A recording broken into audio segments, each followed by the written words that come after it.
જય શ્રી રાધે રાધે. હું રાકેશ દેવાણી, વેરાવળ, ગીર સોમનાથ. મારે આ વિડીયો બનાવવાની ફરજ એટલા માટે પડેલ છે ફરી પાછી, કારણ કે અમારા વેરાવળ પંથકની અંદર અને જુનાગઢ અને ગીર સોમનાથ પંથકની અંદર સેવાના ભેખધારી ડોક્ટર અતુલ ચક સાહેબે આત્મહત્યા કરી હતી. અને આત્મહત્યાની અંદર જવાબદાર તરીકે સુસાઇડ નોટની અંદર રાજેશ ચુડાસમા અને નારાયણ ચુડાસમાનું નામ લખી એમને સુસાઇડ નોટ લખીને આત્મહત્યા કરેલી.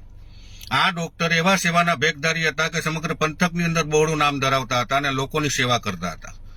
આવા ડોક્ટર, પ્રભુ જેવા ડોક્ટરે જયારે આત્મહત્યા કરી ત્યારે પ્રથમ વિડીયો પણ મારો જ બનેલો હતો. પ્રેસ મીડિયાને મેં નિવેદન આપેલું, એક રઘુવંશી સમાજના દીકરા તરીકે અને એક આગેવાન તરીકે.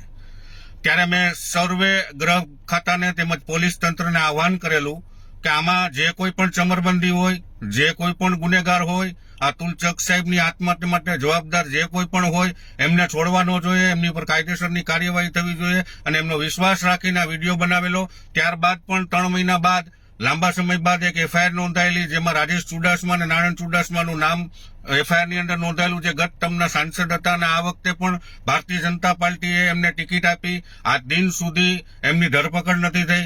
આજ દિન સુધી કથાકથિત સમાધાનની કહાનીઓ વહેતી કરી ચૂંટણી સમયે, અને હજી સુધી કોર્ટમાંથી કોઈ ક્લીન ચીટ આપેલી નથી. તેમને બાઇજ્જત કોઈ બરી કરેલા નથી. પોલીસે તેમની ધરપકડ કરીને કોઈ નિવેદન પોલીસે જાહેર કરેલું નથી કે કોઈ સમરી ભરેલ નથી. આ અરસામાં આ ભાઈ રાજેશ ચુડાસમા, નરેન્દ્રભાઈ મોદી અમારા વડાપ્રધાન શ્રીના નામે અને લાગણીઓના કારણે દેશવાસીઓના અને આ પંથકના લોકોએ એમને મતદાન આપ્યું. ભારતીય જનતા પાર્ટીના સનિષ્ઠ કાર્યકરો, નાનાથી લઈને મોટા સૌ કાર્યકરોએ ખૂબ મહેનત કરી, અથાગ પ્રયત્નો કરી, માંડ એમને જીતાડેલા છે અને જીતી ગયા છે. સૌરાષ્ટ્રની અંદર સૌથી ઓછી લીડે જીત્યા છે. છતાં પણ આ રાજેશ ચુડાસમાને હજી સુધી ભાજપની પણ ઉપરવટ જઈને આભાર દર્શન કાર્યક્રમ 5મી મુકામે જે રાખેલો હતો 19 તારીખે 5:30 વાગ્યાના સુમારે, એમાં આ રાજેશ ચુડાસમાએ ખુલ્લેઆમ ગર્ભિત ધમકી આપી છે કે ભાજપ હિસાબ કરે કે ન કરે, હું જે લોકો મને નડ્યા છે એમને મૂકવાનો નથી. એમને કોઈનું નામ લીધું નથી. અને મેં ખુલ્લેઆમ આ રાજેશ ચુડાસમાની વિરુદ્ધ, કારણ કે અમારા ડોક્ટર, પ્રભુ જેવા ડોક્ટર અતુલ ચક સાહેબે માનવ હિતને ધ્યાનમાં રાખી, પ્રજાલક્ષી, પ્રજાના હિતને ધ્યાનમાં રાખી, આવા ગુનેગાર જેમનું નામ હોય એફઆઈઆર ની અંદર નોંધાયેલું હોય, એમને કોઈ ક્લીન ચીટ મળેલી ન હોય, એટલે ગુનેગાર પોલીસની અંદર એમની સંડોવણી હોય આ ગુનાની અંદર, અને એમના કારણે મેં એનો વિરોધ કરેલો અને વિરોધ જબરદસ્ત કરેલો. અને સર્વે 18 વર્ષના લોકોને આહવાન કરેલું કે આ રાજેશ ચુડાસમાને મતરૂપી દાન ન આપતા, આપણે પ્રભુને પણ પુષ્પ અર્પણ નથી કરતા, તો રાષ્ટ્રને કેમ કરવું?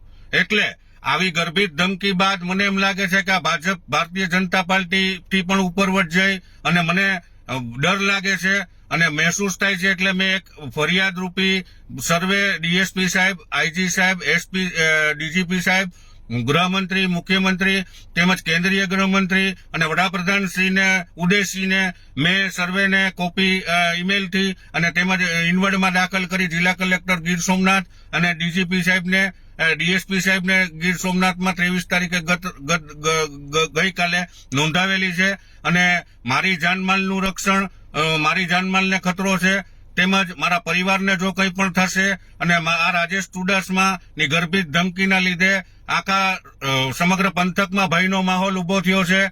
હકીકતમાં એક સાંસદ બન્યા બાદ એમને શપથ લેવડાવવામાં આવે છે, શપથવિધિ થાય છે, એમની અંદર એમ શપથ લેવડાવવામાં આવે છે કે હું કોઈ પ્રજા પ્રત્યે રાગ દ્વેષ રાખીશ નહીં, હું રાષ્ટ્રને સમર્પિત રહીને કામ કરીશ, હું સર્વે લોકોના કામ કરીશ, વિસ્તારના લોકોના વિકાસના કામો કરીશ, આવી શપથ લેવડાવવામાં આવે. છતાંય આ ભાન ભૂલેલા રાજેશ ચુડાસમાએ વિરોધીઓના કામ પ્રથમ કરવા જોઈએ, વિરોધીઓને પ્રોત્સાહન પહેલું આપવું જોઈએ. આ ભાન ભૂલી અને વેરઝેરની ભાવનાથી ચૂંટણીની અંદર હાર જીત તો થતી હોય, પરંતુ પોતાના કરેલા કુકર્મોના લીધે વિરોધ થયો હોય, આવા વિરોધને સાંખી ન લઈ અને જાહેરમાં ગર્ભિત કોઈના નામ લીધા વગર ખુલ્લી ધમકી આપેલ છે.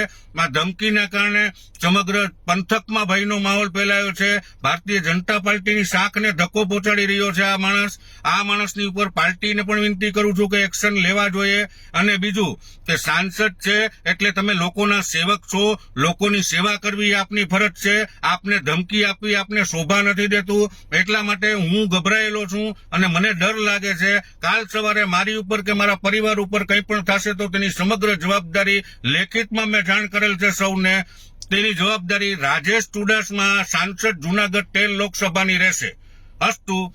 જય શ્રી રાધે રાધે. રાકેશ દેવાણી, વેરાવળ, ગીર સોમનાથ.